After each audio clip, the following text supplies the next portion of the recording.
अस्सलाम वालेकुम, मैं हूं फैसल तारिड़। इस वक्त जी जना इंटरनेशनल एयरपोर्ट कराची में मौजूद हैं सुहेल अफरीदी, जिनका आज से दौरा कराची शुरू हो रहा है। उनको इस्लामाबाद की एयरपोर्ट पर इस वक्त तक की जो इतलात है रोका हुआ है और उनको कराची जो है वो आने नहीं दिया जा रहा। एक तरफ रात के 1 बजे आपको खबर दी थी कि सुहेल अफरीदी को कराची बागे जुनाह के अंदर मज़ार कायद के साथ जलसा करने की इजाजत दे दी गई है। दूसरी तरफ उनको इस्लामाबाद एयरपोर्ट पर रोका गया है।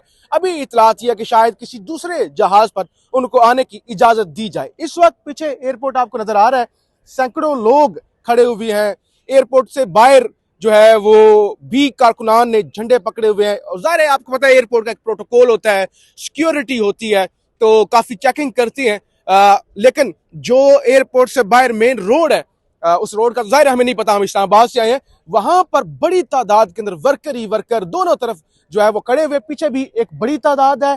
कराची की जो क़यादत है वो भी हमारे साथ यहाँ पे पीछे मौजूद है। साबका MNAs, मौजूदा MNAs सलमान अकरम राजा साहब भी यहाँ पर पहुंच चुके हैं। तो एक बड़ा इवेंट होने जा रहा है। जिस तरह से लोग निकले हुए हैं ना कराची के अंदर सुहेल अफरीदी साहब का इस्तकबाल करने के लिए, उससे तो लगता है कि ये एक ग्रैंड इवेंट होने जा रहा है। और जो लोगों की, जिसे कहते हैं ना, नब्ज को फील करना, टेम्परेचर को फील करना, जाहिर है हमारा काम ही ये है। तो वो चाहे साउथ पंजाब हो, वहां से आते हुए सखर हो, सखर से आगे नशहर फरोज, यानी पूरा आप इस ये, और फिर कराची इमरान खान सुहेल अफरीदी PTI, यानी पूरे मुल्क की एक ही नब्ज है। मेरे साथ नौजवान सहाफी ज़ीशान नूर साहब भी मौजूद हैं, अताउर रहमान कोहिस्तानी साहब मौजूद हैं, कैमरे की पिछली तरफ इब्रार वली साहब है, PTI क़यादत भी इधर साथ ही खड़ी हुई है। उनसे भी आपकी बात करवाएंगे। ज़ीशान नूर साहब, मुख्तसर जरा बताएं, अभी आपने देखा रोड पर जिस तरह से लोग खड़े हुए हैं, झंडे लेकर खड़े हुए हैं, पीछे भी ज़ाहिर एक बड़ी तादाद, शायद कैमरे में इब्रार साहब नजर आ रही है पीछे, जी पीछे नजर आ रही होगी, इस पर जरा दें, बताएं जी। फैसल साहब, मामला ये है कि जब हम एयरपोर्ट इंटर हो रहे थे तो आपने देखा होगा कि वहां पर ये कैंट का एरिया है, बहुत सिक्योर एरिया है, एयरपोर्ट भी है, फिर कैंट भी है, साथ कंटोनमेंट भी है। लेकिन हमने देखा कि वहां पर पाकिस्तान तहरीक इंसाफ के जो कारकुनान हैं वो बड़ी तादाद के अंदर झंडे लेके मुख्तलिफ पॉइंट्स के ऊपर कैंप्स की शक्ल में खड़े थे। ये मंजर आपको यहाँ तो हमें नजर आया, इससे पहले पिछले 3 साल में किसी जगह पर हमने ये मंजर नहीं देखा। कारकुनान ने कोशिश जरूर की, पुलिस गर्दी की जाती रही, रोका जाता रहा इंतजामिया की तरफ से। आप ये देखेंगे यहाँ पर हम चूंकि एयरपोर्ट की दूध में खड़े हैं, पीछे गाड़ियां नजर भी आ रही होंगी। ये जो गाड़ियां सारी खड़ी हैं ना, एक तो वजीर आला का कॉन्वॉय मौजूद है, बाकी जो कराची की सिंध की PTI की क़यादत है वो यहाँ पर पहुंच चुकी है। साबका MNAs, मौजूदा MNAs, क्योंकि सलमान अकरम राजा हो, मीना खान अफरीदी हो और कुछ पाकिस्तान तहरीक इंसाफ की क़यादत वो अंदर लाउंज में मौजूद है इस वक्त। अहम ये है, जो अहम नुक्ता है वो ये है कि एयरपोर्ट के अंदर आने पे तो रोकना दूर की बात है, एयरपोर्ट के बाहर भी कारकुनान इकट्ठे हो रहे हैं। कोई नहीं रोक रहा। हमने देखा कि एक नुक्कड़ पे कारकुनान खड़े हुए थे झंडे उठा के, उनके सामने सिंध पुलिस भी मौजूद थी, रेंजर भी मौजूद थी, अपनी सिक्योरिटी पॉइंट ऑफ व्यू से ड्यूटीज कर रहे थे, लेकिन नहीं रोका गया। ये खुश आइन बात है। आइन के अंदर इस चीज की इजाजत है कि आप अपनी पॉलिटिकल एक्टिविटीज कर सकते हैं। अब डिपेंड करता है, सबसे जो मेन 3 रोजा दौरा था उसमें मुख्तलिफ इजला के दौरे थे, बार से खिताब था, बाकी तमाम पॉलिटिकल एक्टिविटीज। लेकिन अब जो एक मेन सेंटर ऑफ ग्रेविटी कह सकते हैं आप, वो जलसा बन गया है। जो इतवार के दिन बागे जनाब में जलसा होने जा रहा है वो सबसे अहम बन गया। लेकिन हमने जो रात आके देखी चीजें, इंटीरियर सिंध से हम बात करते आए लोगों से, फिर अभी के जो हम मनाजर देख रहे हैं, इसमें कोई शक नहीं है ताज साहब कि ये जो 3 रोजा दौरा है वज़ीर आला सुहेल अफरीदी का, ये एक बड़ा मैसिव दौरा होने जा रहा है और बड़ा इम्पैक्टफुल ये तमाम मामला रहेगा। लेकिन एक बात आखिर के ऊपर कि जो अभी तक रुकावट है, जो उनको डिले किया गया उनकी फ्लाइट, वो इस्लामाबाद में हो रही है। यहाँ पे कराची के अंदर किसी तरह की हमने कोई रुकावट, कारकुनान को रोकने की, पुलिस पकड़ दकड़ हमने अभी तक नहीं देखी। और भरपूर ये दिन रहेगा, तासब का टेक ले लें इसके ऊपर। और अताउर रहमान कोहिस्तानी साहब, 2 ही चीजें, एक तो उनको रोक लिया गया, जाहिर है वो तो इस तरह की चीजें तो लाहौर में जो कल हुआ वो भी किसी ढका छुपा नहीं, इस्लामाबाद में जो होता है वो तो हमसे भी ढका छुपा नहीं है। अभी ये क्या देख रहे हैं आप, यहाँ पे लोग ही लोग, एयरपोर्ट भरा हुआ है, बाहर जो है वो भी लोग हैं। देखें, बहुत शुक्रिया जी फैसल साहब। एक तो पहली बार इस तरह का मंजर देख के ना थोड़ा सा हम भी ये सोच रहे थे कि जमहूरी जो दावेदार है उनकी भी सेम सिचुएशन होगी, लेकिन यहाँ पर कुछ और ही सूरत हाल है। जैसे ज़ीशान साहब ने बताया, बाहर झंडे, यहाँ पर अभी हम थोड़ी देर पहले देख रहे थे नारेबाजी हो रही थी, ठीक है, सिक्योरिटी भी आ चुकी है यहाँ पे, बिल्कुल, और यहाँ पे नारेबाजी भी हो रही थी, बाकायदा टोपियां पीटीआई की पहनी हुई, झंडे लेके बाहर आपने मोटरसाइकिलों पे नौजवानों को देखा होगा। ये वाली सेम सूरत हाल पंजाब में कोई कर ही नहीं सकता। ठीक है, आप देखें पंजाब में यहाँ से तहरीक तहफ़्फ़ुज़ आइन पाकिस्तान के जो बड़े बड़े रहनुमा पुराने सियासतदान है वो गए, उनके साथ क्या जो है वो हाँ क्या उनके साथ वो रवैया अपनाया गया। ठीक है, तो जरा आप तवज्जो देंगे तो फिर मैं बात करूंगा। अब सबसे जो बड़ी चीज है ना वो क्या है आपको पता है फैसल साहब? सबसे बड़ी चीज है वो ये है कि इतनी जल्दी कोई भी पार्टी जलसा अनाउंस नहीं कर सकती। और फिर उस जलसे को आ जाए सर, आ जाए, वेलकम करते हैं आपको, खुश आमदीद कहते हैं।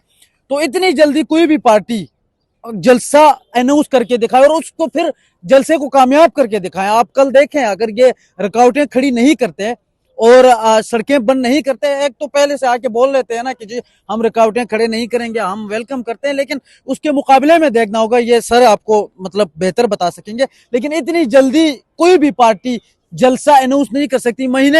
दो महीने पहले पाकिस्तान पीपल पार्टी और नून लीग की आप मिसालें ले लें तो वो दो महीने पहले बताते हैं कि जी हमारा कन्वेंशन होगा और या जलसा होगा, उसमें भी फिर लोग नहीं आते और यहाँ पर आते ही 2 दिन बाद वो कहते हैं कि जलसा होगा। तो देखना होगा अब ये जलसा कितना बड़ा होगा और कितना कामयाब होगा, ये सर ही बता सकते हैं आप। अच्छा, ये आफ्ताब जहांगीर साहब साबिक MNA भी हमारे साथ हैं। सर, एक तो हमने जो डिफरेंट चीज़ देखी, हम क्योंकि इस्लामाबाद से रिपोर्ट करते हैं पंजाब को भी, तो वहाँ पे तो इस तरह के विजुअल्स नहीं होते। एयरपोर्ट पर भी काफ़ी लोग आए हुए हैं, बाहर हम देख रहे थे लोगों ने झंडे उठाए हुए हैं। दो चीज़ें हैं, एक तो लोग निकले हैं यहाँ पे, दूसरे नंबर पे सोहेल अफरीदी साहब को वहाँ इस्लामाबाद रोका हुआ है। इस सवाल से क्या कहेंगे आप? जी बिस्मिल्लाहिर्रहमानिर्रहीम। ये जो आपको नज़र आ रहा है ना, ये असल में तो जो ताकत है वो रोडों पर है और इस वक्त भी वहाँ बाहर भी रोका हुआ है, यहाँ पर जो लोग पहुँच सकते हैं वो पहुँच रहे हैं। और फिर जिस तरह की न्यूज़ चल रही है कि जी जहाज़ डिले हुआ है, CM साहब को आने नहीं दिया जा रहा, कोई कहता है 1 बजे आएंगे, कोई कहता है 1:30 बजे आएंगे, तो उससे भी थोड़ा सा जो है वर्कर्स के अंदर एक मायूसी फैली है। लेकिन हमारा कराची का वर्कर जो है वो बड़ा चार्ज है और वो इन किस्म के हालात से हमेशा वो गुजरता है। और आप देखिएगा इंशाल्लाह कि जैसे कराची में 2 दिन का जो इनका 3 दिन कराची में है सिंध के अंदर, एक वाहालाना इस्तकबाल भी होगा। लेकिन मैं इंतज़ामिया से भी दरख्वास्त करूँगा कि बज़ाहिर आपने सुना और आप कह भी रहे थे अभी कि जी इंतज़ामिया बिल्कुल कोई रुकावट नहीं खड़ी कर रही, लेकिन इंसाफ हाउस बिल्कुल सील कर दिया गया है। अच्छा, वहाँ पर आप अभी यहाँ से गुजरें तो आपको पता चलेगा कि पूरी तरीके से उसको सील कर दिया गया है। और सुनने में आ रहा है कि वहाँ पर जो मुलाकात करनी थी उन्होंने वर्करों के साथ, असीरों के साथ और मुख्तलिफ विंग्स के साथ, वो शायद ना करने दी जा रही हो। लेकिन इंशाल्लाह हम अब भरपूर तैयारी से हैं। और जैसे मेरे भाई ने भी कहा कि हम तो बहुत शॉर्ट नोटिस के ऊपर भी प्रोग्राम करने के लिए आदी हैं। और जैसे ही हमें इजाज़त मिली है, जैसे रात को हमने सुना कि जी जलसे की इजाज़त मिली, तो आप देखिएगा एक शानदार कामयाब जलसा कायदे आज़म के मज़ार के सामने होगा। और ये पैगाम पूरे पाकिस्तान को जाएगा कि अब तब्दीली जो है उसको रोका नहीं जा सकता, क्योंकि तब्दीली की जो उम्मीद होती है, तब्दीली जो यहाँ से शुरू होती है, उसका नाम शहर कराची है और कराची अपना किरदार ज़रूर अदा करेगा। कराची खान साहब से प्यार करता है, खान साहब का शहर है। जिस तरह उसने 2018 के अंदर खान साहब को यहाँ से मैंडेट दिया और फिर 2024 8 फरवरी को जिस तरह 100% खान साहब पर एतमाद किया, ये इस बात की निशानदेही है कि ये शहर कराची का, इसको किसी भी तौर पर नहीं खान साहब से दूर किया जा सकता। अच्छा सर, सवाल ये ले लीजिएगा प्लीज कि आपने देखा कि 9 अप्रैल को जब इमरान खान को हटाया गया अदम एतमाद के बाद, तो सबसे जो बड़ी आवाज आई थी मुजाहमत की, रेजिस्टेंस की, अग्रेशन की, वो कराची से आई थी। कराची ने कभी भी इमरान खान साहब को मायूस नहीं किया। उन्होंने जलसे की कॉल दी तो हमने देखा हजारों नहीं बल्कि लाखों लोग उमड़ आते हैं 2 दिन की कॉल के ऊपर। स्पेसिफिक जलसे का बताइएगा, क्योंकि अब सेंटर ऑफ ग्रेविटी जलसा बन चुका है बागी जनाब वाला, इतवार के दिन 4 बजे। जलसा कितना कामयाब देख रहे हैं आप? अच्छा देखें, पहली बात तो ये कि मैं हमेशा से, मेरा अपना एक मौक़िफ़ है कि हम तादाद को कामयाब जलसा कहते हैं, लेकिन मैं ये समझता हूँ कि जज्बे को कामयाब जलसा। बिल्कुल बिल्कुल बिल्कुल। और जो जज्बा है ना, आप यकीन करें कि मैं जब वो आपने अभी जो जिक्र किया, तो उस वक्त मेरी बच्चे, मैं इस्लामाबाद में था, तो मेरे बच्चे 6 घंटे तक रोड के ऊपर वो फंसे रहे और वो जलसे तक नहीं पहुंच सके। और आज भी मेरे बच्चे मुझसे ये कह रहे हैं कि बाबा कि हमने जलसे में जाना है। तो ये हर घर की आवाज़ है और आप इंशाल्लाह देखेंगे कि जलसा एक भरपूर जलसा होगा, जिसके अंदर एक बेहतरीन नुमाइंदगी आपको नज़र आएगी कराची की। लेकिन उस जलसे को उससे ज़्यादा घर में बैठे हुए मेरी माएँ बहनें, मेरे भाई, मेरे बुजुर्ग जो है वो दुआएं कर रहे हैं, वो उस जलसे से ज़्यादा है। ओके, बहुत शुक्रिया आफ्ताब जहांगीर साहब, साबिक MNA मौजूद थे। हम यहाँ एयरपोर्ट पर मौजूद हैं, जो भी एक्टिविटीज होंगी आपको रिपोर्ट करते रहेंगे। फीडबैक जरूर दीजिएगा। पाकिस्तान जिंदाबाद।